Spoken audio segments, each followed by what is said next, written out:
नमस्कार, खबरें खेती में आपका स्वागत है। मैं हूं रूपम। आइए एक नजर डालते हैं आज क्या है खास कृषि समाचार में। कृषि यंत्रीकरण योजना के तहत किसानों को उपलब्ध कराया गया अनुदानित दर पर कृषि यंत्र। बांस के सहारे कतार बनाकर करे सब्जियों की खेती। हेचरी मशीन से बिना मुर्गियों के अंडों से निकलेगा चूजा। कृषि यंत्रीकरण योजना बिहार के सभी जिलों में लागू किया गया, जिसके अंतर्गत किसान भाइयों को खेत की जुताई, बुवाई, निकाई, गुड़ाई, फसल की कटाई इत्यादि कार्यों के लिए कृषि यंत्रों पर अनुदान दिया जाता है।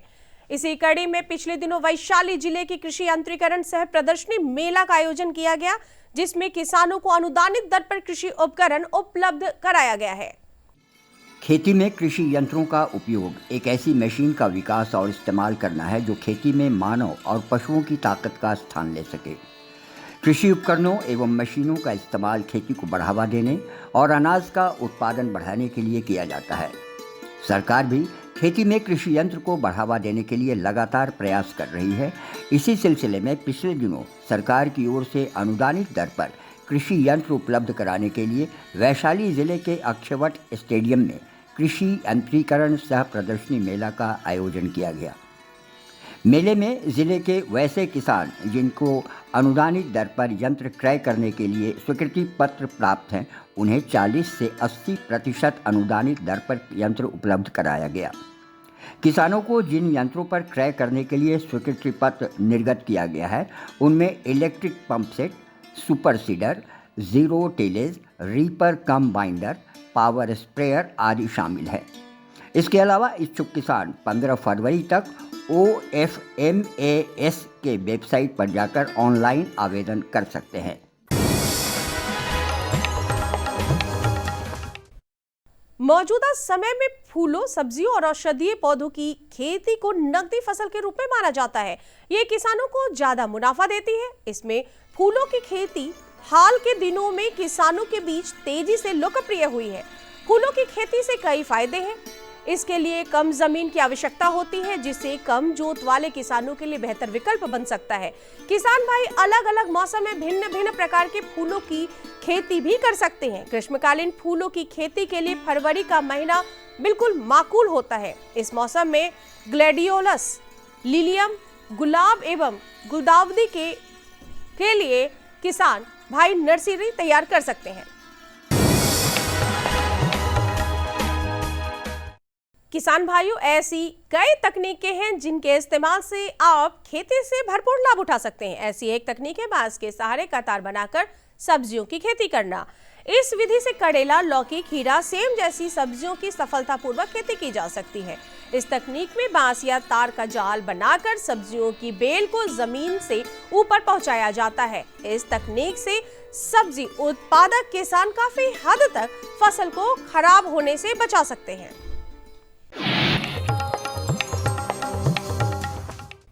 लीची से मिलता जुलता रूप और स्वाद में खट्टे मीठे चटकारे वाला फल स्ट्रॉबेरी की खेती अब बिहार में भी होने लगी है। इसका रख रखाव ज्यादा मुश्किल नहीं होता है और तैयार होने में समय भी काफी कम लगता है। स्ट्रॉबेरी की बहुत से किस्में उगाई जाती है। अगर किसान व्यावसायिक तौर पर स्ट्रॉबेरी की खेती कर रहे हैं तो उन्हें किस्मों का चयन क्षेत्र, मिट्टी की विशेषताओं को ध्यान में रखकर करना चाहिए। कैमारोजा, पिज़ारो, स्वीट चार्ली, डगलस एवं चार्लर स्ट्रॉबेरी की प्रमुख किस्में हैं, जिसकी खेती कर किसान भाई अच्छी आमदनी प्राप्त कर सकते हैं और अपने चेहरे पर मुस्कुराहट ला सकते हैं।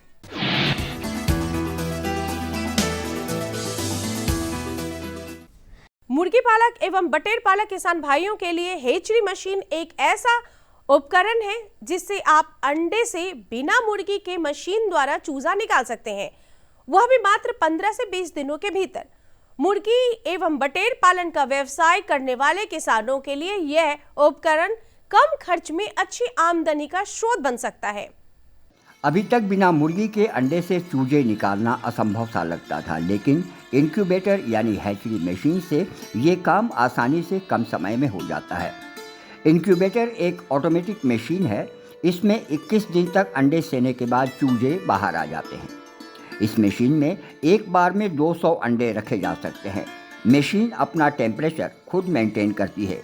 मशीन में अंडों को रखने के बाद इसमें 18 दिन तक अंडों को दिन में 3 बार या 4 बार हल्का सा हिलाया जाता है, जिसके 21 दिन बाद चूजे बाहर आ जाते हैं। आइए अब एक नजर डालते हैं मंडी के ताजा भाव पर। आइए एक नज़र डालते हैं राजधानी पटना के सब्जी मंडी में और जानते हैं आलू प्याज के ताज़ा भाव। लाल आलू 1300 से 1500 रुपये प्रति क्विंटल, उजला आलू 1100 से 1200 रुपये प्रति क्विंटल, जबकि प्याज 2000 से 2200 रुपये प्रति क्विंटल। कैसा रहेगा अगले 24 घंटे में राजधानी पटना का तापमान, एक नजर मौसम के मिजाज पर। मौसम विभाग के मुताबिक अगले 24 घंटों में राज्य के अधिकांश जिलों में बादल छाए रहेंगे। राजधानी पटना का अधिकतम तापमान 24 डिग्री सेल्सियस तथा न्यूनतम तापमान 16 डिग्री सेल्सियस तक बने रहने की संभावना है। किसानों को सलाह दी जाती है कि फसलों तथा सब्जियों में आवश्यकता अनुसार हल्की सिंचाई करें। सरसों की फसल जिसमें 80% फली परिपक्व हो गई है, अच्छी धूप के दिनों में काटा जा सकता है। नमस्कार किसान भाइयों, अभी आप देख रहे थे कृषि समाचार, जिसके माध्यम से आपने कृषि जगत की तमाम नई हलचलों को जाना, साथ ही साथ सफलता की नई कहानी, मंडी भाव और मौसम के विषय में भी जानकारी हासिल की। इसी के साथ यहाँ पे रुकेंगे एक छोटे से ब्रेक के लिए। अरे भाई रामेश्वर, क्या बात है, बड़े परेशान दिख रहे हो? सोच रहा था कि अभी तो हाथ पांव चल रहे हैं तो खेती कर पा रहा हूँ, कल को जब इनमें ताकत नहीं रहेगी गुजारा कैसे होगा? पेंशन से। पेंशन? हाँ, और वो भी हम जैसे किसानों के लिए। अब हम जैसे छोटे किसान भी 60 साल के होने पर 3000 रुपए मासिक पेंशन पा सकते हैं। सच में? हाँ, चलो मैं तुम्हें दिखाता हूँ। 18 से 40 वर्ष की आयु के लघु और सीमांत किसान इस स्वैच्छिक और अंशदायी पेंशन योजना में 55 रुपए से 200 रुपए की मासिक किस्त देकर प्रवेश कर सकते हैं। भारत सरकार भी हर महीने किसान के बराबर किस्त का योगदान करेगी। कभी नहीं सोचा था कि हम जैसे किसानों की भी पेंशन का सपना कभी सच होगा। प्रधानमंत्री किसान मान धन योजना, अन्नदाता के परिश्रम को संबल, पेंशन से सुरक्षित उनका कर। नजदीकी जन सेवा केंद्र जाकर इस योजना से जुड़ें। ब्रेक के बाद आप सभी का कार्यक्रम कृषि दर्शन में एक बार फिर से स्वागत है। किसान भाइयों, डेयरी उद्योग में अधिक मुनाफा बहुत हद तक गायों के चयन पर निर्भर करता है। तो आज हम इसी विषय में विस्तार से जानेंगे कि एक डेयरी व्यवसायी को गायों के चयन में कौन कौन सी सावधानी बरतनी चाहिए। तो आइए इस विषय में पूरी जानकारी हासिल करते हैं हमारे कृषि विशेषज्ञ डॉक्टर संजय कुमार से। किसान भाइयों नमस्कार, आप देख रहे हैं कृषि दर्शन और मैं हूं शांति भूषण। किसान भाइयों, आज हम जिस विषय की चर्चा करने जा रहे हैं वो विषय अपने आप में इसलिए महत्वपूर्ण होता है कि अक्सर किसान ठगे जाते हैं। क्यों ठगे जाते हैं? चूँकि हमें जब हमारी इच्छा होती है पशुपालन की तो हम नई गायें खरीदते हैं, नए दुधारू पशु खरीदते हैं और हम उसमें ठगे जाते हैं कि बेहतरीन अच्छी पैसे अच्छा इन्वेस्ट करके जब हम खरीदते हैं और दूध जब कम आती है तो हमें लगता है कि हम बिल्कुल ठगे गए हैं। तो आज जिस विषय की चर्चा हम कर रहे हैं वो यही है कि हम कैसे ना ठगे जाएं, कैसे पहचाने कि हमारी गाय अच्छी है कि नहीं। लोग हट्ठा कट्ठा गाय देखकर इसको समझ जाते हैं कि बहुत अच्छी गाय होगी, लेकिन नहीं। आज इस विषय पर हमारे साथ चर्चा करने के लिए हमारे साथ डॉक्टर संजय कुमार सर, आपका हमारे कार्यक्रम में स्वागत है। सर, सबसे पहले हम जानना चाहेंगे कि जो दुधारू पशु में चूँकि एक बहुत बड़ी समस्या है सर, आज जो दूध उत्पादन से जो किसान या अच्छे लोग जुड़ रहे हैं, तो होता क्या है ना कि बैंक से लंबा चौड़ा लोन ले लिए, बहुत सारा, उसके बाद गाय खरीद लिए, 10 गाय खरीदे तो 6 गाय जो हमारी है वो ऐसी निकल जाती है जो दूध नहीं देती है और गाय हट्टी कट्ठी होती है। तो क्या पहचान है या कैसे किसान ठगे ना जाएं उसमें? आपका बहुत अच्छा प्रश्न रहा है और इसमें मैं ये बताना चाहूँगा कि अक्सर लोग गाय की खरीदारी के समय कुछ बिंदुओं पर ध्यान नहीं देते हैं। इस स्थिति में उन लोग से थोड़ा सा मिस्टेक हो जाता है और वो गलत गाय गलती से चयन कर लेते हैं। तो गायों में क्या है कि जो गाय की बनावट, शारीरिक बनावट एक मुख्य मुद्दा रहता है, मुख्य इम्पोर्टेंट पॉइंट है। गाय ऐसी होनी चाहिए जो आगे से चौड़ी नहीं हो, सक्रिय हो, लेकिन पीछे से चौड़ी हो।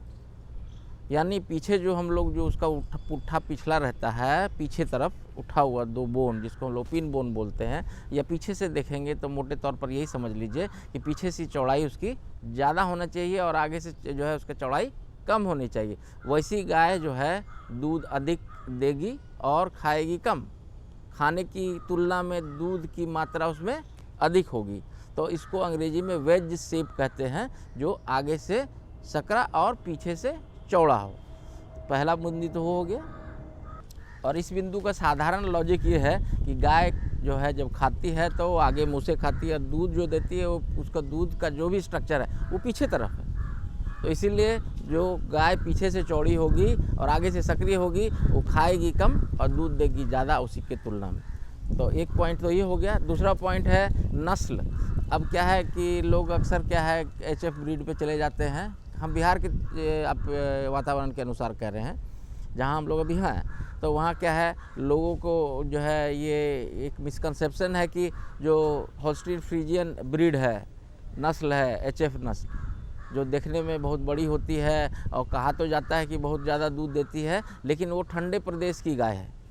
और हमारा जो प्रदेश का जो वातावरण है वो अधिकतर समय में गर्म रहता है, तो ऐसी स्थिति में वो उसमें पूरी तरह से एडजस्ट नहीं हो पाता है, बीमार हो जाती है, पाल रखना छोड़ देती है। तो ऐसी स्थिति में वो फाइनली ओवरऑल लॉस ही देती है, फ़ायदा होने की संभावना कम रहती है। इसलिए हमारे यहाँ जो पालना है तो उसका नस्ल जो बेहतर रहेगा वो है हमारा साहिवाल। साहिवाल नस्ल का गाय रखिए, चाहे रेड सिंधी रखिए, ये सब गाय जो है वो हमारे प्रदेश की गर्मी और सर्दी दोनों ही वातावरण को में ढल चुकी है और वो आराम से उसको झेल लेती है, बीमार नहीं पड़ती या बहुत कम बीमार पड़ती है। और उसका दूध जो है उसमें फैट की मात्रा भी अधिक होती है, उसका क्वालिटी अच्छा रहता है, जिसको हम लोग A2 मिल्क कहते हैं। A2 मिल्क, A1 मिल्क का कंसेप्ट आजकल तो लोग जानने लगे हैं। तो विदेशी नस्ल की गाय की दूध जो थोड़ा सा पतला होता है उसको A1 मिल्क कहते हैं, और हमारे यहाँ का जो साहिवाल है उस सब का दूध थोड़ा सा गाढ़ा रहता है जिसको A2 मिल्क कहते हैं। उसमें प्रोटीन की कुछ ऐसी संरचना है जो इजीली डाइजेस्टेबल होता है, अच्छी मात्रा में उसमें जो है न्यूट्रिएंट होता है, स्वाद भी अच्छा रहता है, थोड़ा मीठापन रहता है और बच्चों के लिए विशेष रूप से वो बहुत फ़ायदेमंद होता है। इसीलिए हम लोग को नस्ल भी देख के लेना है। बेहतर हो कि हम लोग विदेशी नस्ल नहीं पर जो है नहीं जाकर अपने यहाँ की अच्छी जो है साहिवाल, रेड सिंधी या गिर नस्ल की गाय रखें, तो उससे हमारा अच्छा दूध और मिलेगा। उसमें और भी बिंदु है, जैसे अब गाय है तो उसका जो थन का बनावट है वो थन का बनावट में है मीडियम साइज का थन हो अच्छा है, बहुत ज़्यादा बड़ा या लटका हुआ थन में थनैला का होने का संभावना रहता है। और बहुत छोटा थन रहने पर क्या है कि दूहने में परेशानी होती है। मीडियम आकार का थन और थन के जस्ट अगल बगल आप गौर कीजिएगा, जो अच्छी दूध देने वाली गाय है उसके खून की नली, मोटी मोटी नली जो है आपको वहाँ दूर से ही दिखाई देगी, जो कि मुड़ी उतड़ी हो जाएगी, लेकिन ढेर सारा रहता है। जो अच्छी गाय रहेगी उसमें वो चीज़ दिखेगा।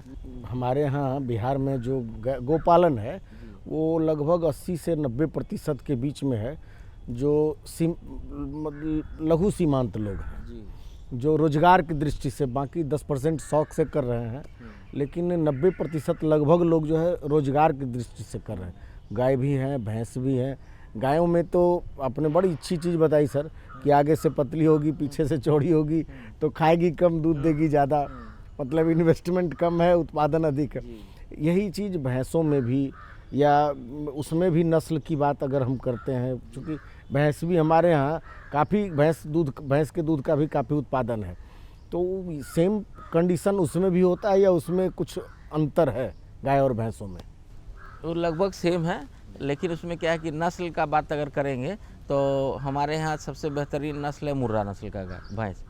मुर्रा नस्ल का भैंस का दूध की मात्रा अधिक होती है और वो हमारे यहाँ जो है वेल एडजस्टेड है और उसका जो है परफॉर्मेंस अच्छा है, हर बार पाल रख लेती है। अब भैंस में क्या है ना कि थोड़ा सा गर्मी और सर्दी का मौसम भी वो अच्छा झेल लेता है, तो जिसके पास बहुत कम इंतज़ाम है वो अपने यहाँ भैंस भी रख सकते हैं। और भैंस में जो है उसका खान पान और वो जो ख्याल रखना या एक एक चीज़ पर बहुत ज़्यादा बारीकी का ज़रूरत नहीं पड़ता है, उसको आप थोड़ा सा केयरलेसली भी छोड़ सकते हैं, ताकि आपको अगर आपके यहाँ व्यवस्था उतना ठोस नहीं है तो आप जो है भैंस पालन करके भी अपना फार्म चला सकते हैं। सर, इसमें खास करके और कोई सावधानी बरतनी चाहिए या कोई संदेश है हमारे किसानों के लिए? मेरा यही संदेश रहेगा कि अक्सर किसान भाई बिना किसी एक्सपर्ट के राय के पशुपालन में चले जाते हैं। तो पशुपालन का अगर कोई भी प्रोग्राम करना है या फार्मर सेट करना है तो एक अच्छे एक्सपर्ट जानकार एक्सपर्ट या जो उसमें सचमुच महारत हो, जो इंस्टीट्यूट का प्रोफेसर हो या कुछ इस तरह का जिसको एक्सपीरियंस हो, जिसमें नॉलेज हो, उस व्यक्ति से उस सलाह लेकर ही आगे बढ़ें। क्योंकि देखने में या सुनने में तो लगता है कि बहुत फ़ायदेमंद है, लेकिन अगर आप थोड़ा भी मिस कीजिएगा तो आपका जो है सारा प्लान रखा रह जाएगा। इसलिए expert guidance is a must before going, या इस फील्ड में आने से पहले एक्सपर्ट का गाइडेंस निश्चित रूप से पहले से लें। मतलब विशेषज्ञ की सलाह जरूरी है और विशेषज्ञ के साथ ही करें। तो किसान भाइयों, आपने देखा कि किस तरह से गायों के चयन में, चूँकि बहुत बड़ी क्षति होती है हमें, तो गायों के चयन में क्या क्या सावधानियां होनी चाहिए, इस विषय पर इतनी अच्छी जानकारी देने के लिए हम अपनी और आपकी तरफ से सर आपको धन्यवाद देते हैं।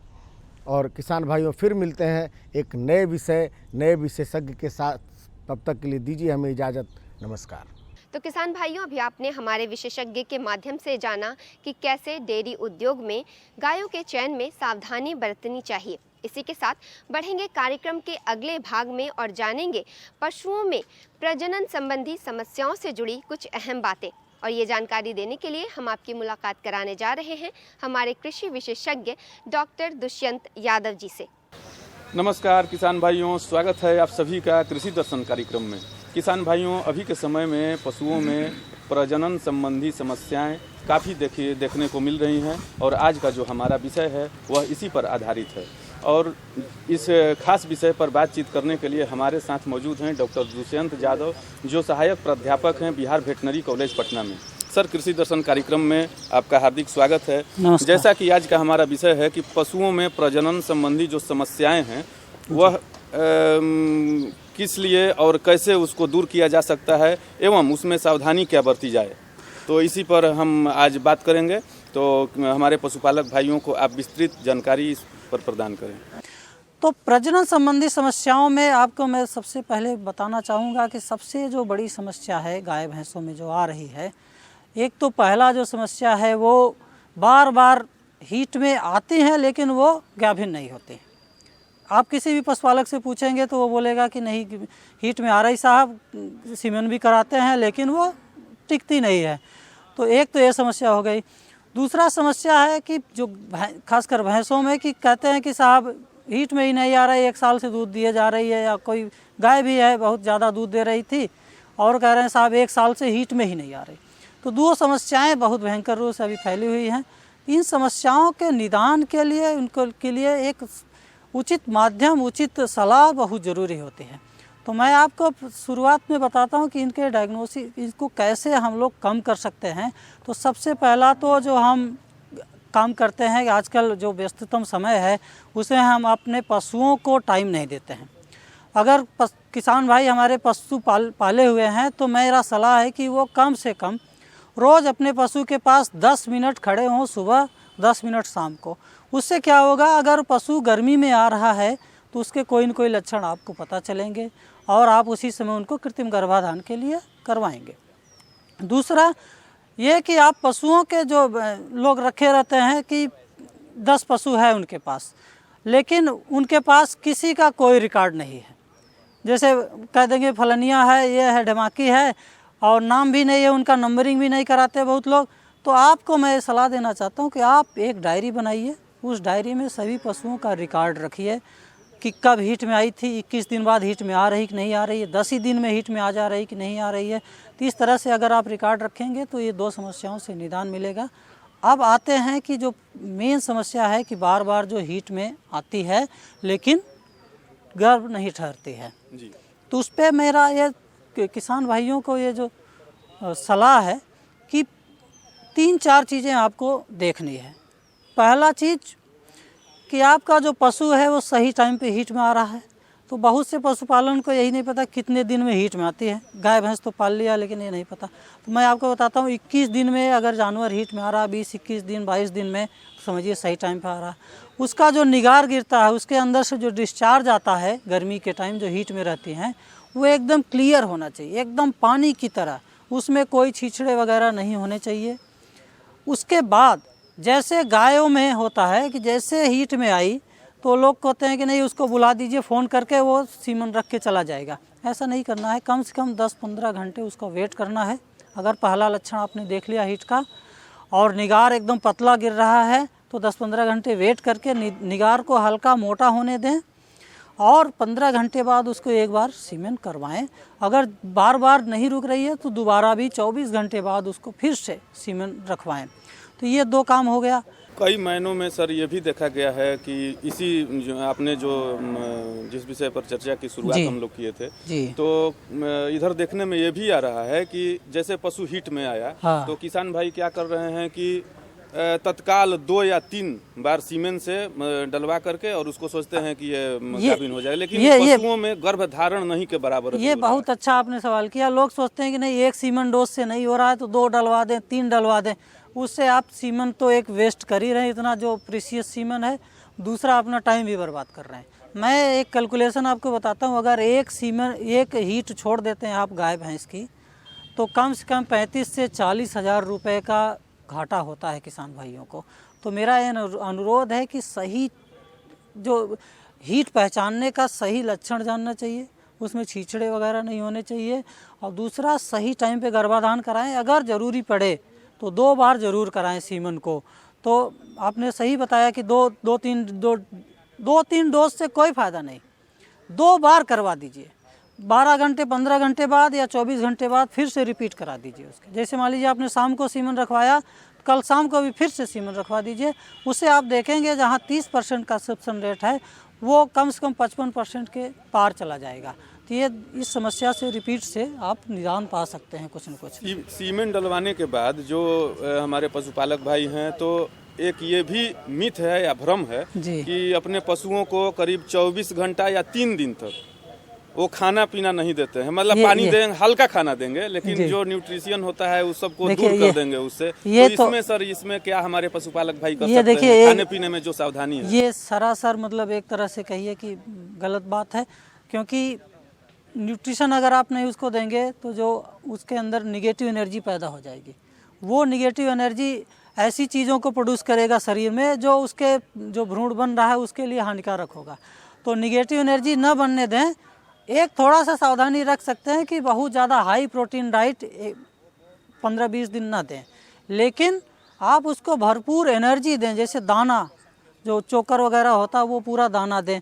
सरसों की खली वगैरह थोड़ा सा अवॉइड कर सकते हैं 10-15 दिन 20 दिन, उसके बाद आप आराम से दे सकते हैं। तो इस मिथ को ना पालें कि 3 दिन नहीं दे रहे हैं खाना। और कुछ लोग आप तो ये बता रहे हैं, कुछ लोग क्या करते हैं 1 दिन लगातार बैठने नहीं देते जानवर को। ये भी बहुत बड़ा मिथ है। बहुत मैक्सिमम अगर आपको रखना है, नहीं बैठने देना है तो आधे घंटे मैक्सिमम। महत्वपूर्ण सवाल यह भी है सर कि जो हमारे पशुपालक भाई गर्भधारण की क्षमता को उतना नहीं सहन कर पा रहे हैं या उसमें बढ़ोतरी नहीं हो रही है, तो उसके लिए कोई दवा या और भी कोई चीज़ हो तो उसके बारे में भी हम अपने किसान भाइयों को अवगत कराना चाहेंगे। देखिए, सबसे पहला काम है कि जो न्यूट्रिशन है वो बहुत ज़रूरी है। तो प्रॉपर बैलेंस डाइट दें और मिनरल मिक्सचर दें। और हर तीसरे महीने, जो हर जगह बोला जाता है, हर आदमी यही बोलता है, लेकिन किसान भाई कभी नहीं उसको फॉलो करता है। हर तीसरे महीने आप जो है उसको हर तीसरे महीने कीड़े की दवा ज़रूर दें और 50 ग्राम मिनरल मिक्सचर रोज़ दें। तो इससे आप देखेंगे कि आपका कंसेप्शन रेट जो गायों में है वो बहुत ज़्यादा, भैंसों में है वो बहुत बढ़ जाएगा। तो ये 2-3 बातें ज़रूर, मिनरल मिक्सचर, डिवर्मिंग और सही आहार। जैसा कि अभी हमारे डॉक्टर साहब ने बतलाया कि जो ज़रूरी सावधानियां हैं गर्भधारण को बढ़ाने के लिए, उसकी क्षमता को विकसित करने के लिए, उसको अमल में ला करके आप अपने पशुओं की रक्षा कर सकते हैं और गर्भधारण की जो क्षमता है उसको बढ़ा सकते हैं।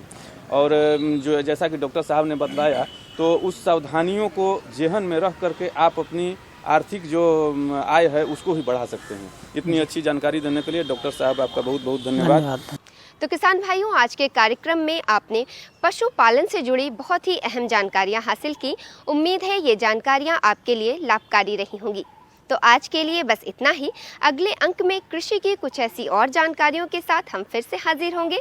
तब तक के लिए मुझे और हमारी कृषि दर्शन की पूरी टीम को दीजिए इजाज़त। नमस्कार। हमारा पता है कृषि दर्शन, कमरा नंबर 203, द्वारा केंद्र निदेशक, दूरदर्शन केंद्र पटना, फ्रेजर रोड, पटना। हमारा ईमेल एड्रेस है director@ddkpatna@gmail.com और kddkpatna@gmail.com।